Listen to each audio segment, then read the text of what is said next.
Right then, we're back again with Empire of the Cop Inside, and we've got the lovely Neil Jones here to dissect quite another challenging Liverpool win. It has to be said. I mean, it's a frustrating game, isn't it, Neil? We get sort of a lot of chances, a lot of sort of aimless kind of long balls against a very sort of compact Palace side, but we come back yet again despite going a goal down with the winner, of course, in the extra time. We do get a little bit of help from the red card, but I'm really, I don't know if you're having the same sort of thing, but I'm almost struggling to work out how good this Liverpool side really is, because we're top of the table. You think if you beat Arsenal, you're in a really good position, but you get the sense that perhaps Liverpool haven't reached their fullest potential.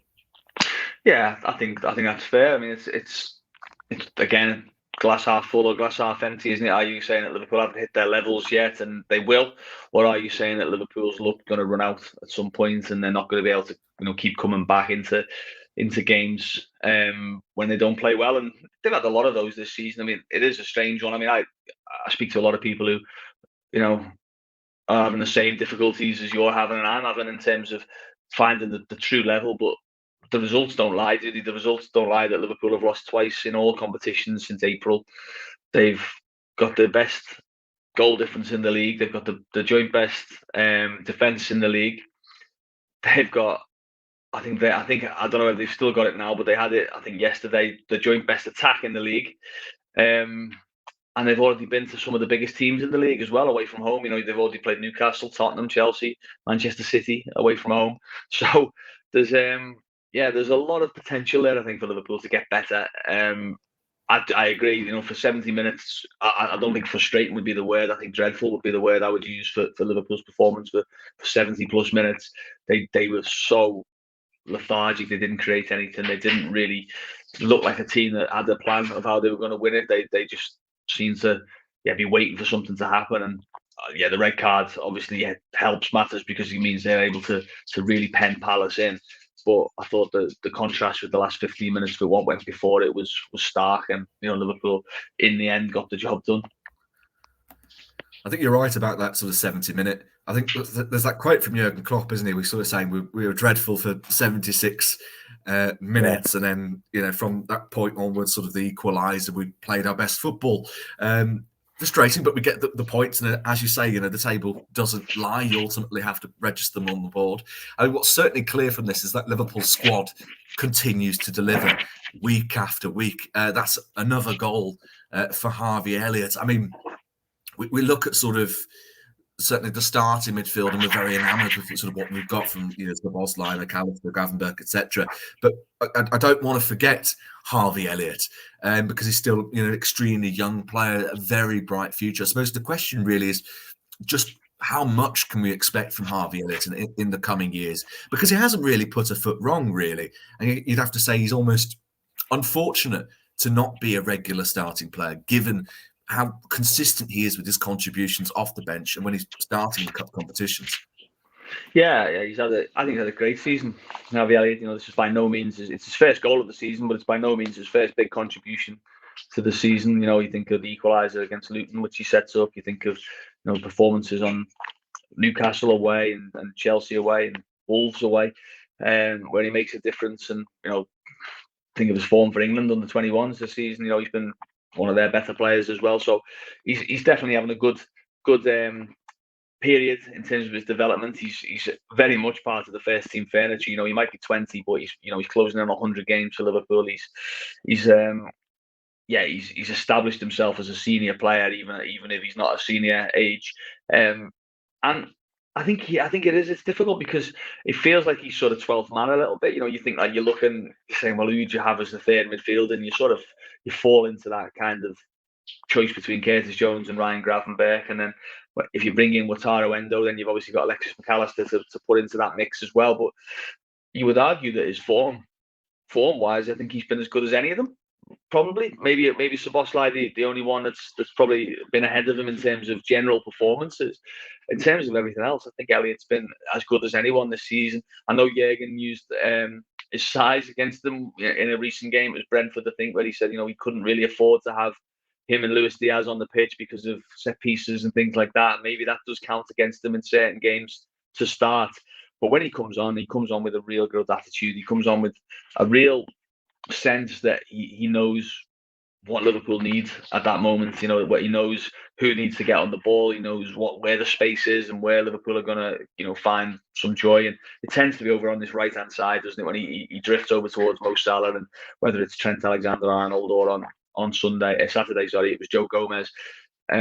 He creates those kind of triangles down that right hand side, and he does it really well. And I think I personally think what's changed, you saw in the goal that he scored. I think what's changed with him this season is his willingness to take more risks in possession. And I think last season he gets that ball. I think he maybe carries on building and playing little, short passes and trying to play the extra pass to create a bit of space. I think this season you saw that he's got a little bit more confidence, maybe a little bit more acceleration in his game, that he can go past someone and he can pull the trigger from outside the box. And technically he's a brilliant footballer. He's got brilliant, quality in that left foot, and we saw that on Saturday. And yeah, there's some big games coming up, isn't there? You think that we probably before Saturday we might have said that he'd have his eye on that West Ham game in the Carabao Cup, but as he played himself into the frame for Manchester United, there's not many midfielders at the moment for Liverpool who are playing better, more consistently. No, absolutely spot on. You mentioned the big games. I mean, that Arsenal game is now looking all the more crucial, just as we sort of head into to Christmas. I mean, I don't want to downplay United, but it's almost, if I'm looking at the games ahead that I'm worried about, United doesn't really come to mind, which doesn't seems a wild thing to say, really. But you beat Arsenal, you're 4 points ahead, assuming we also beat United.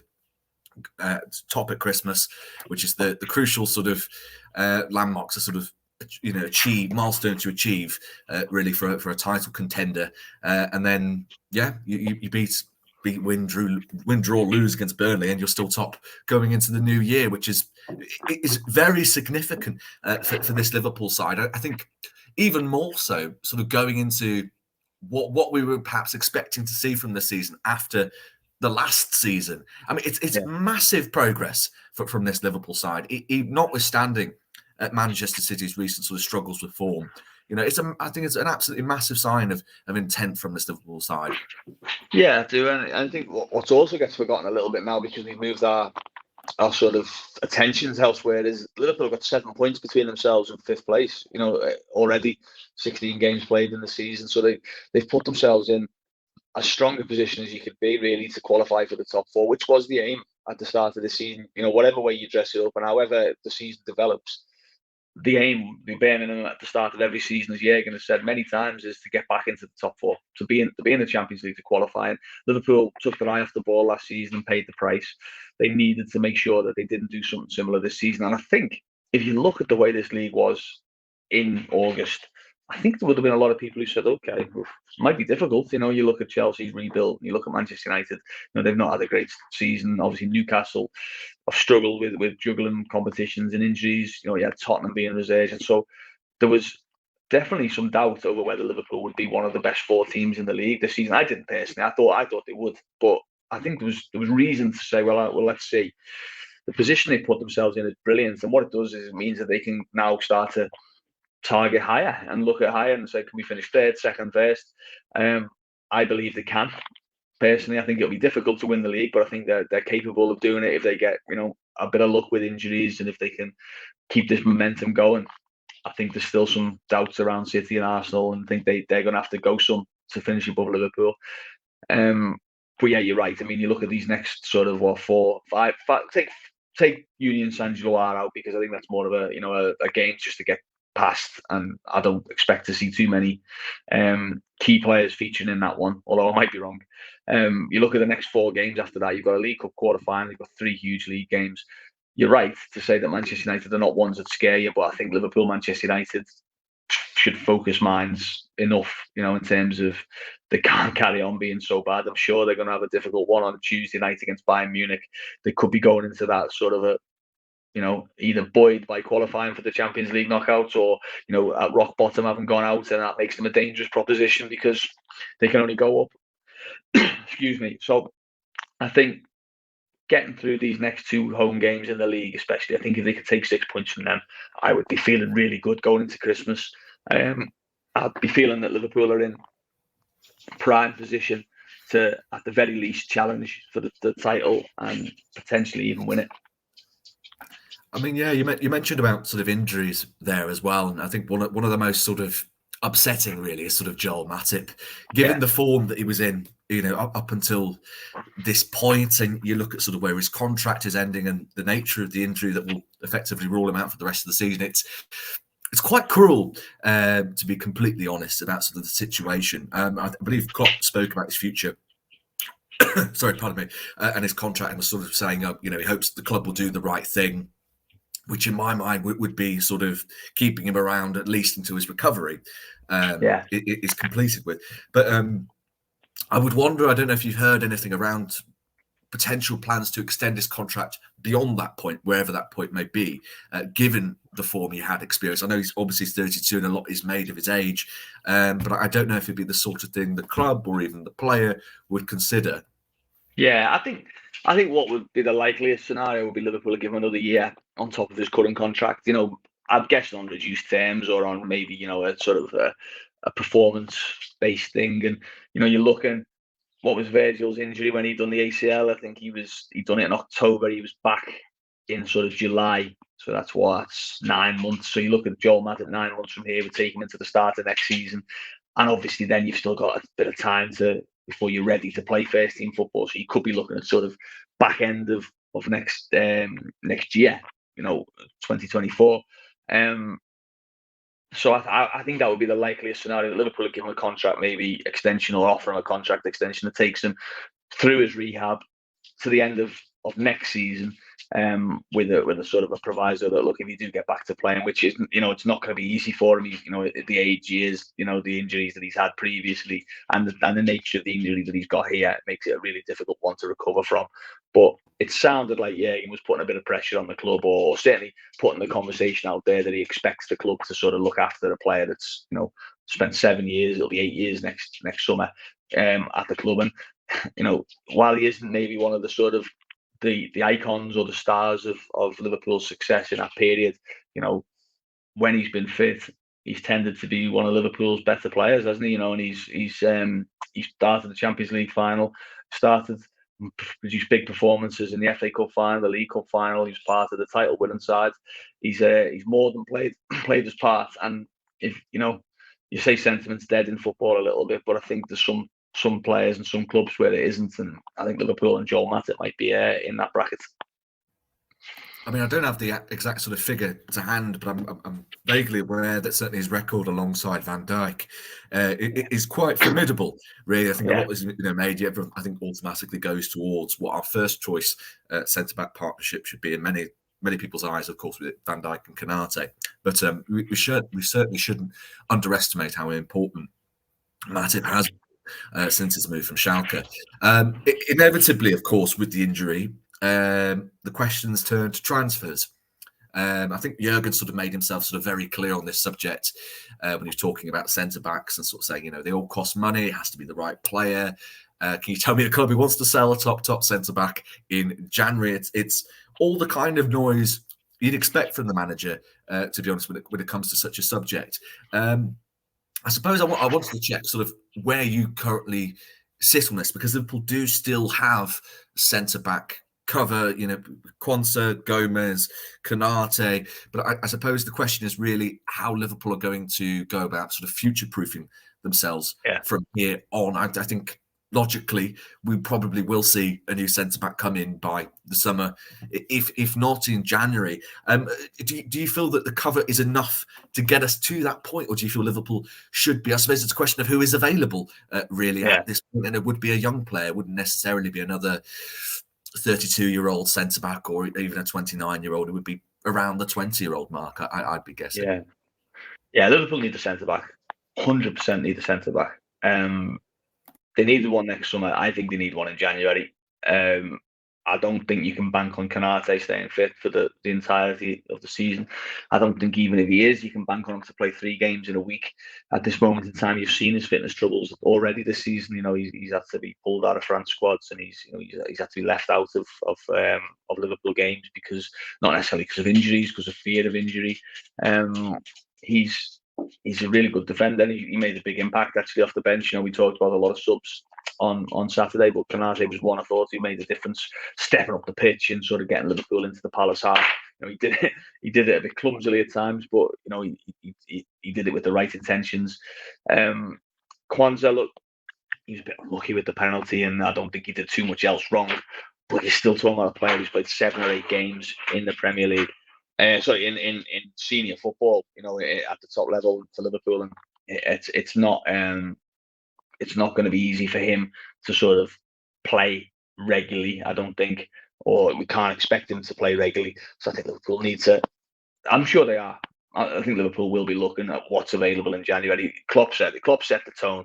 I think he's managing expectations with his comments. Look, we're not going to be on there on January the 1st, sort of, trolley dashing, trying to get centre backs, but they will no doubt be aware that they needed one anyway.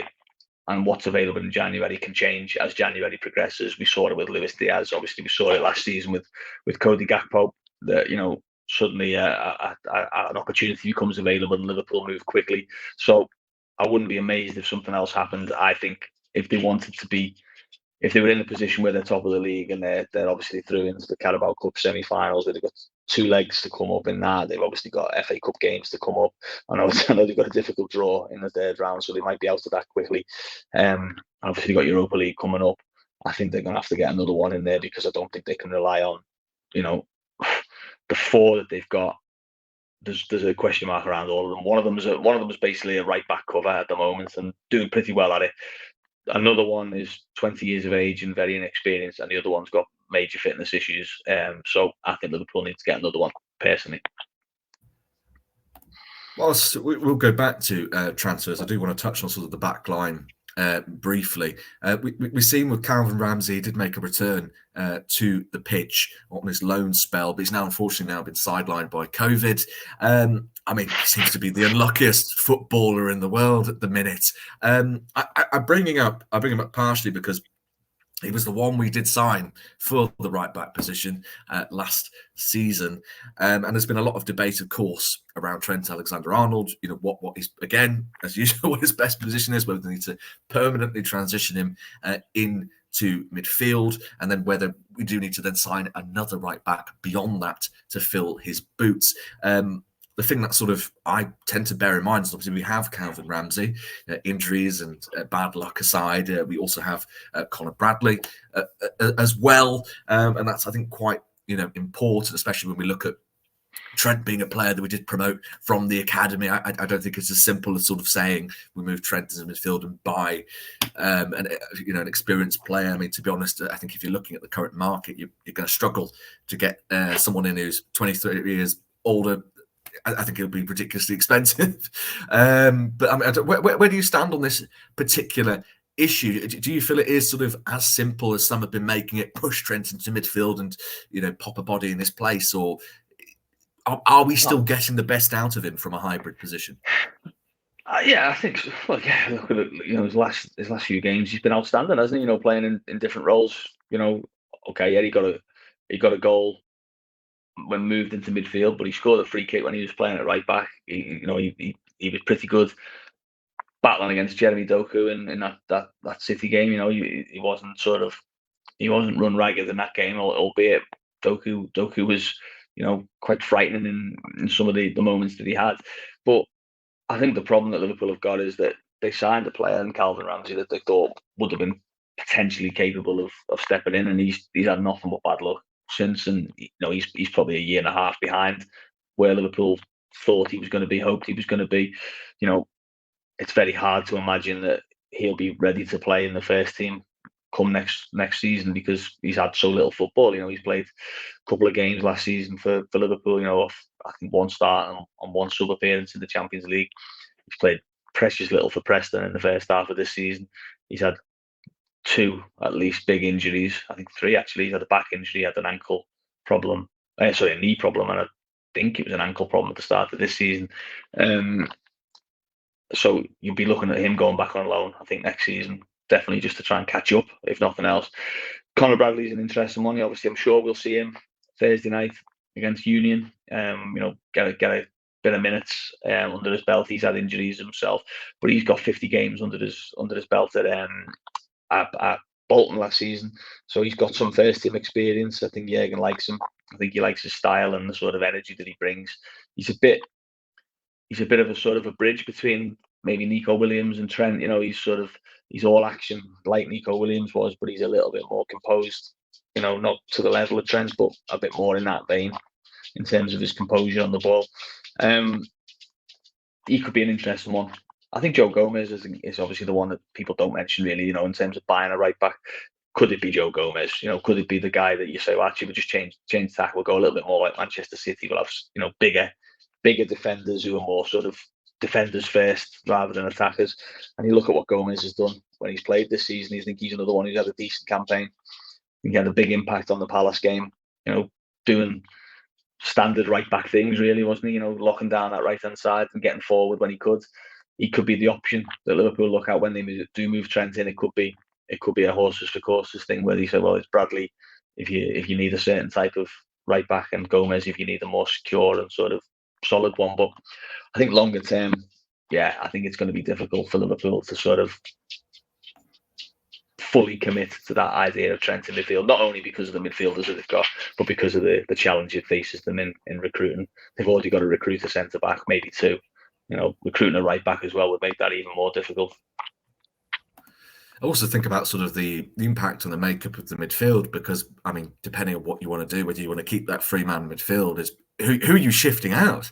You know what I mean? Yeah. You're thinking that right central midfield position's made for Szoboszlai, but then are you upsetting the balance of the side? Because you're saying, well, your metronome on the other side of the pitch, your Jones or maybe McAllister sort of long term, or Gravenberch, you're saying to one of them, well, you've got to go, and then it probably creates more problems for Liverpool than solutions. What they have at the moment is flexibility, isn't it? In a lot of areas, really. Even in the forward line, you look at Gakpo, capable of playing that midfield role, certainly off the bench. He almost did it, didn't he? Really on the weekend, he sort of dropped into that quite a deeper role.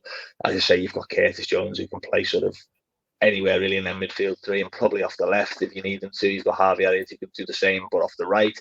Elliott, I heard Jürgen sort of say, didn't he? He said Elliott played as a 10 on Saturday, and that that I think that is one that I think if Liverpool did play with a 10, I think Elliott would be sort of a real good option to play in that position, because he's got the tools to do it. But what they've got at the moment, certainly within games, but also change from week to week, is flexibility to say, well, okay, it's not working as it is. We'll move Trent into midfield. We'll take off Endo or McAllister or whoever. We'll move a couple of players around and we'll change the system. And they've done it pretty successfully this season. No, absolutely. We'll back onto our sort of January potential January business. Obviously, Klopp has laid down some sort of warning statements, but you never know with Liverpool with January, and certainly we've done some of our best business over the years in that particular window, it's fair to say. I've seen a few names kind of linked, and a few of them you kind of think, I'm not really sure how that sort of happens. Calhanoglu is certainly one I just can't see Liverpool sort of going anywhere near, but seems to be constantly linked of late. Ones that perhaps may be of greater interest and certainly fit within sort of the age profile that Liverpool tend to look into are the likes of Leny Yoro of Ligue 1 and Alex Baena, 18 years of age and 22 years of age, respectively, defender and midfielder. Do any of those particular names resonate with what you've been hearing ahead of the win? Those kind of like... I've never heard of either of them. I've never heard of either of those players. So you have to tell me who they are. Leny Yoro from. Yes, let me hang on. I believe it's Lille. Yoro. Let's see. Yes, it's Lille. 18 years of age, born 30 November 2005. He's racked up a few minutes. He's been quite promising in their season. But I kind of think when you're looking at sort of... An 18-year-old midfielder. 18 years. Well, Yeah. he's the centre half, and Alex Right, Baena okay. is the midfielder. 22. I've got Villarreal. No, beg your pardon. Yeah, no, it is Villarreal. You always think, oh, should be someone else. Yeah. So it's Obviously the kind of, yeah. Yeah, obviously this isn't insightful at all because I've literally never heard of either of those players, and I've certainly not heard them linked to Liverpool. If you're talking about just a concept of Liverpool signing an 18-year-old centre back, I could see it because it's a centre back. They need a centre back. I think they need two personally because I don't think Joe Gomez is a centre back anymore, and I don't know if Canate is a reliable enough centre back. So I'd like Liverpool to have as much cover. Yeah, if they were to buy a project centre back, someone who they think is going to have elite potential or potential to get to a very high level, then that would make sense. They've done it before, obviously with Sepp van den Berg, and it didn't work out. It would depend on what the sort of finances were and what they viewed of that player. In terms of signing a 22-year-old midfielder from Villarreal, a player that, hold midfielder, I'm guessing he would be.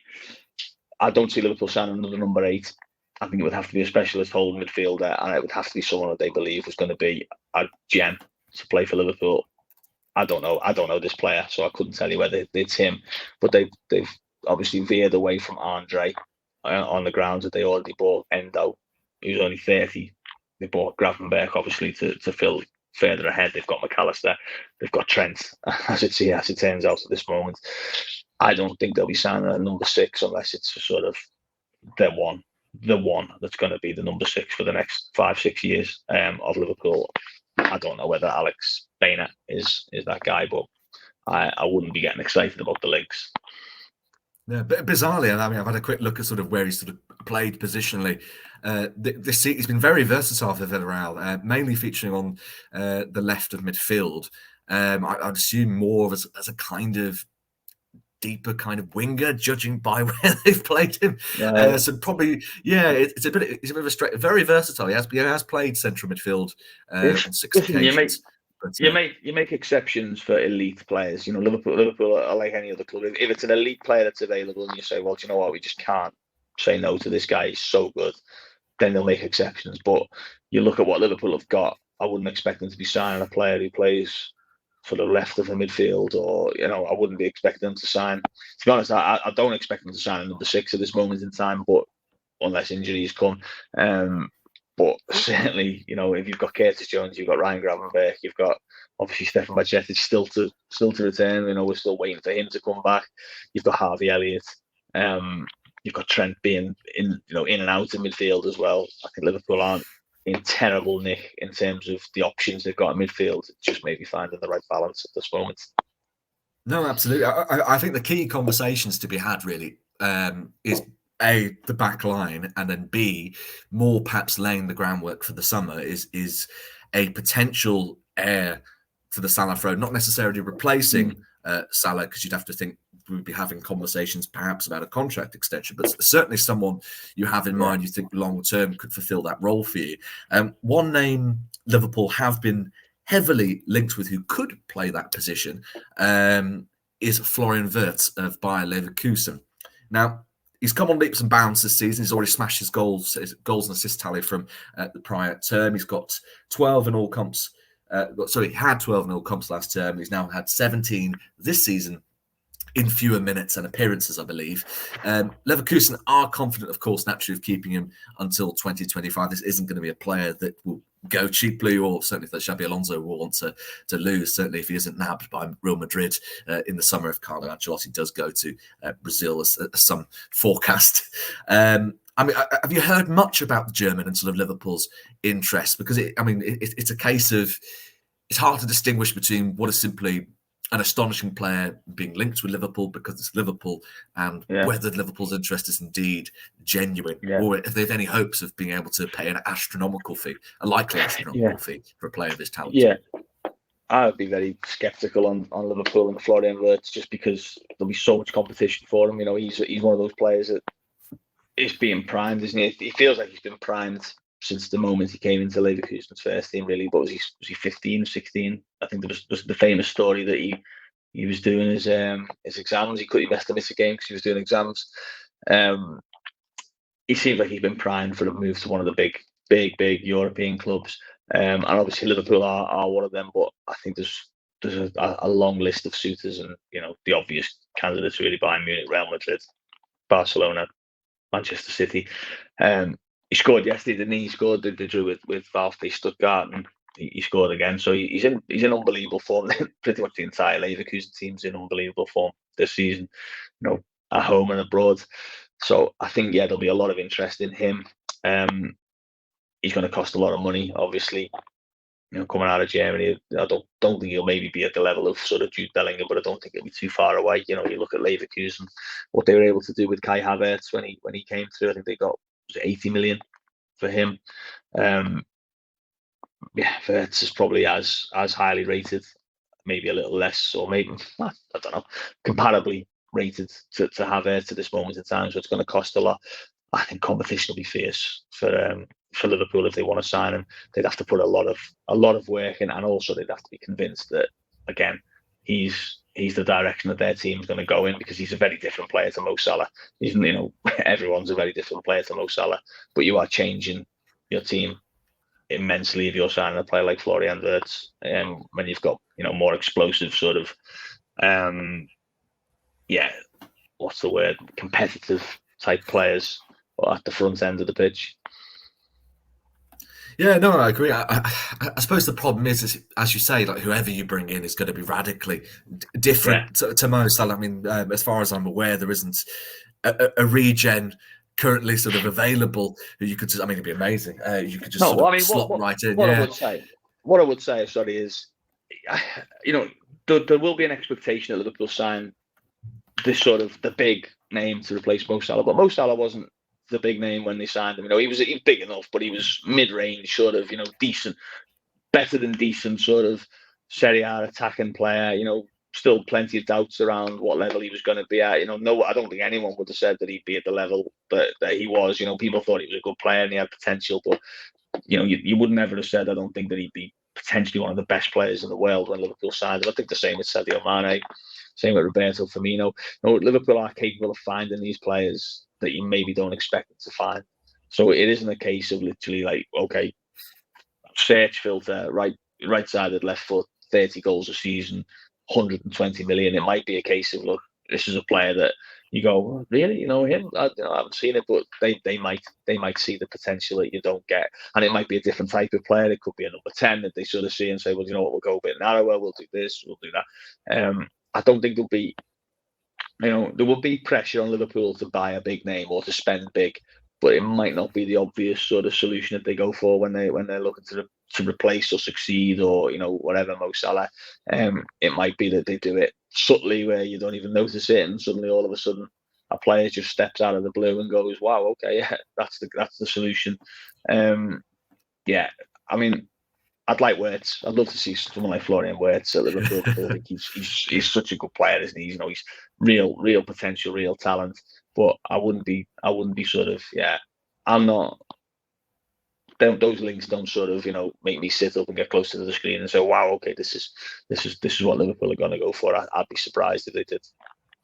You almost want Liverpool to go for the sort of left of field solutions as well. I mean, as you say, I'd be surprised if when we bought him at the time, Salah would be considered one of the sort of top 30 sort of attackers in world football. Maybe I don't know if that's perhaps unfair, but I mean, you could have to say a similar thing about sort of Andy Robertson, for an instance, as well. We were sort of signing from Hull City. It's not necessarily about going for the top 20 sort of rated sort of young centre backs in the world football, or young fullbacks or young attackers. So I think there's certainly. I mean, Liverpool have certainly got a raft of evidence to support their approach. I think you need to buy a player that in all positions, but I think centre back is a good example. But you need to buy a player that is capable of doing what the team needs him to do. It's not necessarily about being the sort of this all singing, all dancing, the best player on the pitch every single week. It's about can he win five aerial duels in a game when Liverpool dominates because the other team starts to go long over the press? Can he, if the midfield is being pressed as it was by by Palace on the weekend. Can he step into midfield and take a couple of players out the game and then play a pass, or can he hit a ball through the lines into forwards' feet, that kind of thing. It's about skill sets, and it's not necessarily about sort of, right, okay, he's got 250 games for, at the top level. He's won the Champions League 3 times. He cost 100 million. It's just about skill sets, and Liverpool have done relatively well, I think, in finding the players with the right skill. And you look, even going back to the summer, you look at Szoboszlai. He wasn't one that I don't think many people signposted until he was almost signed.